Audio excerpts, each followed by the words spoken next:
اهلا بيكم فيديو جديد من كورس الفوتوشوب. النهارده فيديو جديد وهنتكلم عن تريكات جديده عشان نتعلم اكتر فوتوشوب سوا. أم، احنا خدنا في الفيديو اللي فات الستروك والحاجات دي كلها والافكتات وكده. هنا عندي بيكون لكل ريكتانجل او لكل لاير معينه بيكون في حاجتين او ثلاث حاجات، في الاوباسيتي والفيل والمود. المود بتاعها عامل ازاي؟ المود بيختلف من حاجه للتانيه. لو جيت تاخد بالك مثلا من اوفرلاي، بص شكله عامل ازاي. مثلا انا اخترت مثلا هارد لايت، شايف؟ غير مثلا ما يكون نورمال عادية، اللون بتاعه عادي. والوسيتي بتقللها شوية، يعني كأنك بتخففها سيكة. الفيل دي بتتعمل علشان تعمل ستروك ليها بس، مش أكتر. والوباسيتي دي عشان تخفف كل حاجة، يعني بس بتخفف اللير كله ذات نفسه. طيب ايه الفرق بين دي ودي؟ لو جيت عملت مثلا كده زودت الاوباسيتي بس الفيل قليلة، هتلاقي ان هو ما مفيش حاجة. ولو الفيل كلها اللي هو الملء مليانة، لكن لو قللته وانت عامل ستروك هتلاقي الستروك باين. لو خفيت الستروك وخفيت الفيل الاوباسيتي 100%، يعني المفروض بتاع باينة، بس هو مفيش فيل. هو انت مثلا دلوقتي كأنك بتفرغ الصورة حاطط لها اطار، وشلت الفيل دي عملتها صفر، فمش هيبان غير الاطار. طب لو شلت الاوباسيتي هيخفي الاطار بالصورة. مثلا لو عملت كده مثلا كده، قللت الفيل مثلا زي ما هو وفي ستروك، وجيت قللت الاوباسيتي هيخفي كل حاجه. دي برضو تركية مهمه. طيب، من الحاجه اللي قلنا برضو هنشرحها في فيديو لوحدها هي الكاميرا رو فلتر. انا وهي بتفتح فلتر، تختار كاميرا رو فلتر. دي من اعظم وامتع الحاجات اللي انا بعملها في الديزاين بتاعي، من امتع الحاجات اللي ممكن تعملها. ليه؟ ان هي من البلدي كده بتكون لايت روم، بس على فاهم على فوتوشوب. يعني هو اللايت روم في الفوتوشوب، يعني تقدر تتحكم في كل حاجه، في الاكسبوجر، في الكونتراست، في الهايلايت، وفي الشادوز، والوايت والبلاك والساتوريشن والتكتشر والكاليرتي والديهيز والكلام. بص كل حاجه تقدر تتحكم في كل حاجه، تقدر تتحكم في كل لون.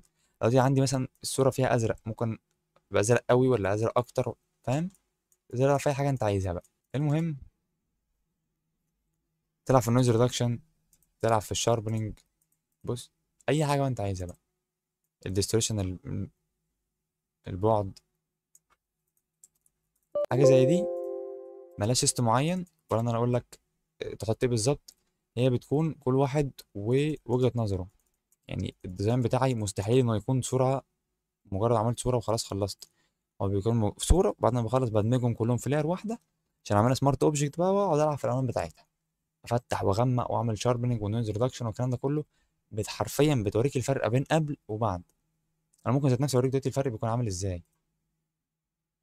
مثلا احنا ممكن نفتح مثلا، طيب انا هنا فتحت الملف البي اس دي بتاع الصم نيل دي بالظبط. اوريك دلوقتي، هوريك الفرق ما بين الكاميرا رو فلتر والديزاين العادي. ده الديزاين العادي، ده ديزاين طبيعي ما فيهوش اي حاجه، مجرد بس حاجات انا عملتها وكم اضاءه. مجرد بس الكاميرا رو فلتر بتدي له زي فاهم سنه شياكه كده. بص، بس اللي هو بتغمق الحواف سيك، يعني في حاجه بتتعمل كده جوه. اقول لك دلوقتي عليها اسمها ايه. الفينتج. دي اللي بتكون مسؤوله عن الحواف، يا اما بتغمقها يا اما بتفتحها. بس هي تبقى كلها وجهه نظر. انا بغمق دي شويه علشان ادي بعض نظر ان الحواف غامقه، يعني في ظل كده في الحواف مش مليان. والواضح هو اللي يعني عشان موجة التركيز او النظره تبص على اللي في النص، بس ما تبصش على الحواف ما فيش حاجه مهمه. عشان كده انا بغمقها شويه احسن ما اكون كلها فاتحه. لا، انا كاني بحدد العين، اكنك مثلا جاي دلوقتي ماشي في ضلمه وجايب فلاش حاططه على حته معينه في الارض، فانت كده بتوجه عين الناس اللي حواليك ان تبص على الحته دي.